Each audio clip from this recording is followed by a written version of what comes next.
Sports Daily. Today I'm Ethan, this is Miles, and Peter, and we're here to talk sports, obviously. And we have a lot to talk about today around the MLB.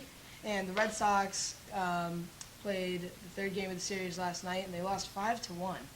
And we have a lot to talk about today with them and the Red Sox with the trade deadline. Pete, what do you think? Well, first starting off with the series, I think the Rays have played sensationally, especially when their pitching has been up to snuff. And every offseason, everybody always talks about the Rays pitching, and certainly this series, it's lived up to the hype with Matt Moore throwing a complete game, 2-hit shutout, and David Price last night throwing a 5-hit, one-run complete game. And I think they'll take this last game of the series. The matchup looks good. Hellickson has been the numbers. He's been very good against the Red Sox this year. And Lackey has been well, even though his record doesn't show that he's been unbelievable. He still has an ERA under 3. But I think it'll be a pitcher's duel, and the Rays will win the last game of the series, I think 4-3. And as for the trade deadline, I think the Red Sox are going to want to go after a pitcher, especially with the injuries in their bullpen to Andrew Bailey. They could go after a guy such as Jesse Crane or Jake Peavy to be kind of a long reliever. And Miles, what do you have to say to that? Well, as for Jake Peavy, I think they need to put Jake Peavy in as a starting pitcher. I don't think you take a guy who won a Cy Young Award a few years back and put him into a relief pitcher role. Sure, he's not been the greatest this year, but he's still a major league caliber starting pitcher. I think you put him in as a starting pitcher. But anyway, as for the trade deadline, I think the trade deadline in baseball has sort of lost its luster over the past few years.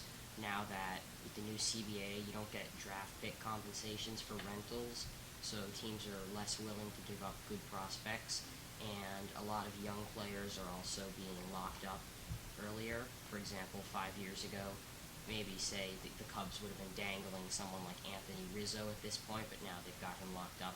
And also because of the second wild card spot, teams that are far out, like the Mariners and the Padres, still think they have a chance. But I think some names that we could see get moved at the deadline are like Aramis Ramirez and Michael Young and Alex Rios. And I would not be surprised to see the White Sox shed off a lot of assets. I think they should even trade Chris Sale.